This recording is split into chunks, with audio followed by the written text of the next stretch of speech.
All right. So here we are talking about gravitational field intensity, and this is going to be a reminder for a lot of people, but we know that if we go to different places on the Earth, and here I'll draw a picture of the Earth.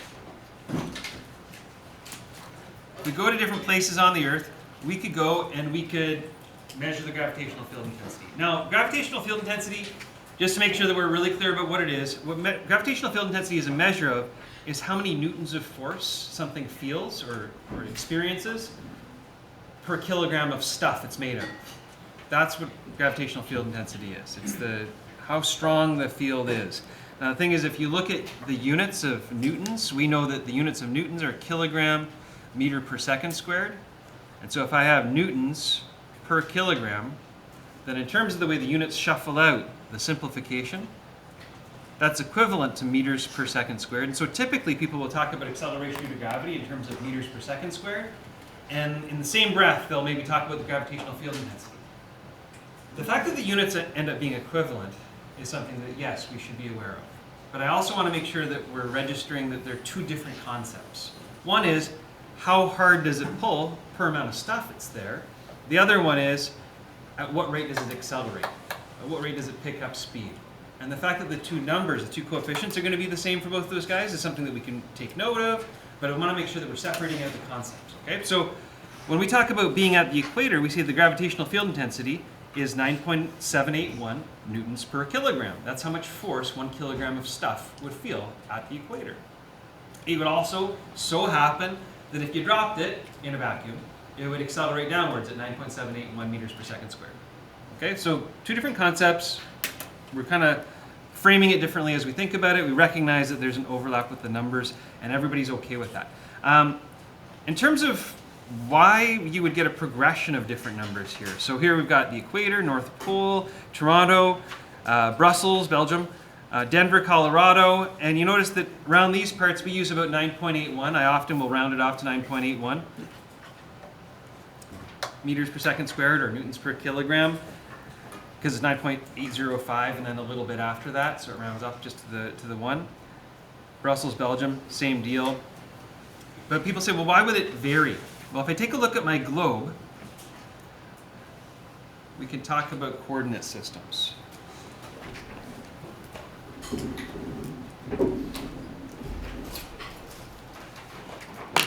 And it seems reasonable to base things off the equator. It's always nice to have a handy reference level. And so when we look at the equator, we talk about having a distance away from the equator. And one of the things that I always found frustrating as a kid was the definition of a latitude being with an angle. Because to me, I always thought, well, why wouldn't you just measure the distance along the arc? You know, these arc distances, I didn't use those words because I was like in grade 6. But, you know, why wouldn't you just measure in kilometers how far you are from the equator along the arc? That makes physical sense to me as a grade 6 kid. I didn't think about the fact that there could be a thing called spherical coordinate systems. Which, I mean, why would they explain it to me? But I'm explaining it to you. I want to make sure everybody knows about this. There's different kinds of coordinate systems, not just X, Y, Z, these Cartesian plane or Cartesian spatial coordinate systems, but we could talk about cylindrical, where you talk about radius and theta. We could talk about spherical, where we maybe talk about theta as being a distance away from the latitude, or sorry, away from the equator. So here's the equator. And that angle is latitude. But then when I look at the Earth from overhead, well, I mean, it's not really from overhead. We just kind of think of it that way because we've defined north to be the top for a variety of historical reasons. But the equator is an obvious zero position. And so you could have a latitude angle above the equator and a latitude angle below the equator. For longitude, we have to define, it's a little bit arbitrary where the zero is. 0 degrees longitude. Does anybody know what 0 degrees longitude is called? It starts with a P. Yep. The prime meridian, where the Great Plains begin. Prime meridian. Okay? And again, we could go into some historical conversation about why the prime meridian was chosen for 0, but that's not the business of this course, okay? So 0 degrees prime meridian, and then we measure our angles relative to that. And so we can talk about having an angle, and I'm going to call it phi, not theta, Greek letter phi, and this is the longitude.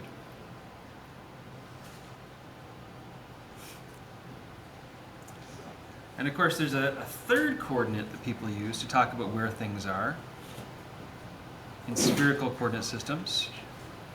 Again, this could be the equator. I could step back again to my first diagram. Only this time, I might talk about the third variable for spherical coordinate systems as being r, the radius away from the center of the sphere. Let's choose a center point. In this case, we think about the center of the Earth. And of course, depending on the topography of the planet, mountain ranges, valleys, and I'm obviously over-exaggerating because our planet doesn't look like this. Depending on the topography, that R value would vary. In other words, you would find yourself at different distances away from the center of the Earth. And that makes sense as well. People say, okay, well, why bring up spherical coordinates with this stuff? Well, I mean, like, baseball's a pretty decent example. With the threads are like our mountains. We're going to be further from the center. We know that if we have a center, where my finger's pointing right now, we can make all these measurements for any object that's along this arc here, for this guy here, for my theta value. I also recognize that if I rotate the sphere so that I'm looking at it from the North Pole, this is now the North Pole, I could go along the arc around this way, right? So if with the first piece of data, I talked about how far away from the equator up I am, the second piece of data, I would trace along a path this way, right? And then with the third piece of data, I could talk about how high up on the threads I am. You see what I'm talking about? So 3 pieces of data traces out a 3-dimensional space. This is not x, y, z. This is spherical because it makes sense because we're not actually on a sphere.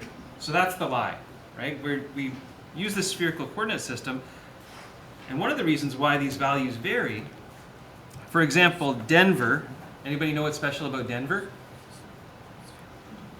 What's the topography in Denver? Mountains, right? Colorado. Isn't that the mile-high city? I think there's even a factoid in the bottom left-hand corner about Denver being the mile-high city. It's so high up, the topography is so high, the R value is so big, you're so far from the center of the Earth that the gravity takes a dip. Okay? So if we were going to map out any position on the planet, regardless of its elevation, we could use these coordinates. And so let me just write a little list here. Spherical coordinate system. Spherical, you know what, my marker's about to die. Let me just switch over to a marker that's not going to die. Spherical coordinate system.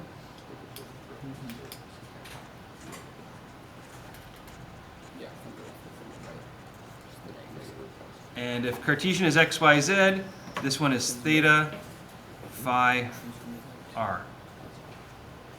Oh, I guess it could be lowercase r. Anyway, theta, phi, r. Sounds like a sorority. Anyway, go fighting spheres. So if you take the data from this table here, can you please just cherry pick here? You guys take a minute. I've got x information. That's the latitude. I've got y information. That's the gravitational field intensity. And can I ask you just to please plot that data on this graph? We've got nice little axes there for you. And I'll try and plot along with you.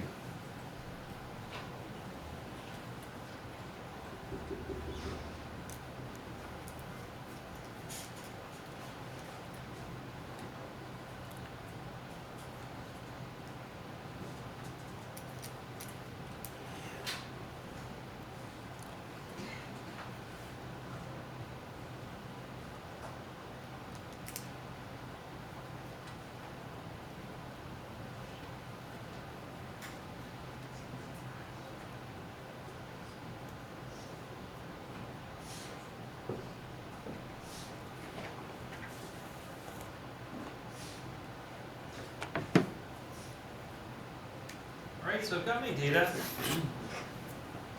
And if I were to do a line of best fit through these guys, so that's what everybody likes to do. And I'm not sure if I got this quite right. I might be off by just a little bit. So you can definitely see that there's an outlier, and as I scan up the page to see which one is the outlier, it looks like it's Colorado. And we can say, okay, well, why is it the outlier? Well, because it's the top of a mountain. Okay, and it makes a little bit of a difference. But we can also look at the general trend. So the general trend is that as you get further and further to a higher and higher latitude, your gravitational field intensity gets higher and higher. And people say, well, why would that be the case? Well, look, if at the equator your R value is R2, and at the North Pole your R value is R1, as you travel to higher and higher latitudes, you're basically increasing your, well, you're decreasing your distance from the center of the Earth. So you're going to be increasing your gravitational field intensity. So I could say R1 is less than R2, and people say, well, what does that mean? Well, Earth isn't a sphere. Earth is actually an oblate spheroid.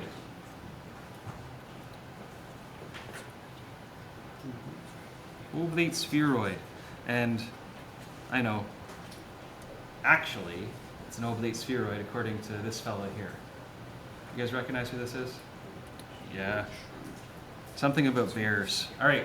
Anyway, and bees. Anyway. So as the latitude increases, gravitational field intensity does what? Increases or decreases? Increases. Also increases. Also increases.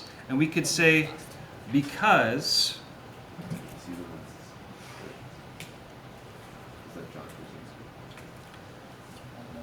we get closer to the center of the Earth.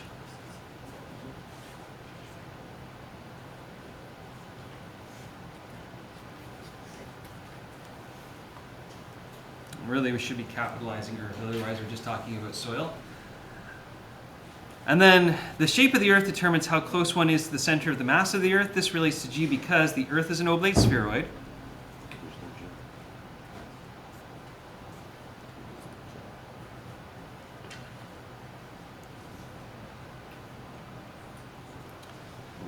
And the farther you are from Earth's center,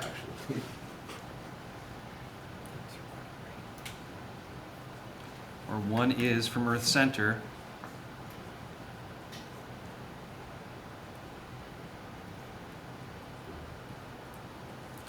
the weaker the attraction is.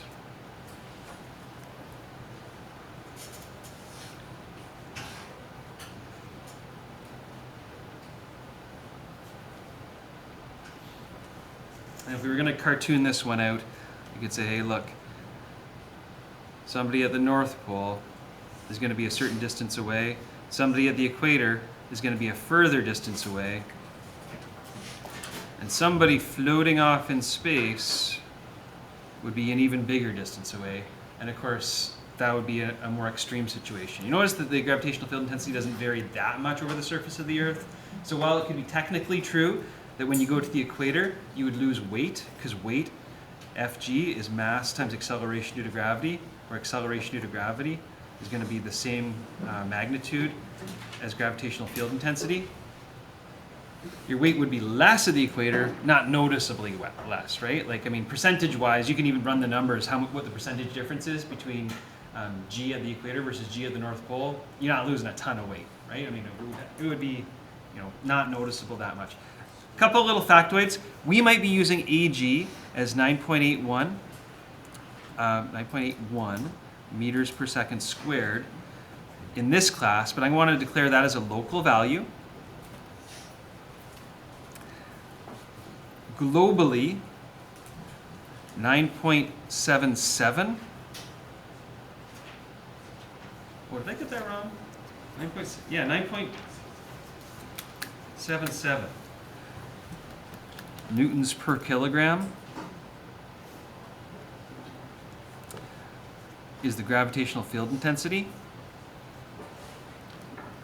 So that's the global average.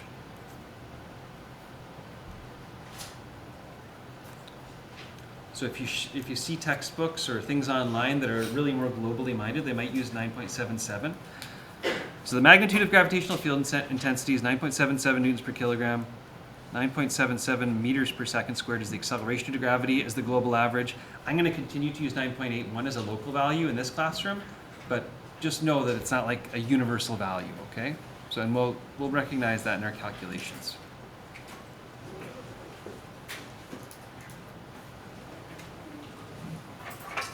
I think that's all I have to say about that, because we're going to get run out on the bell.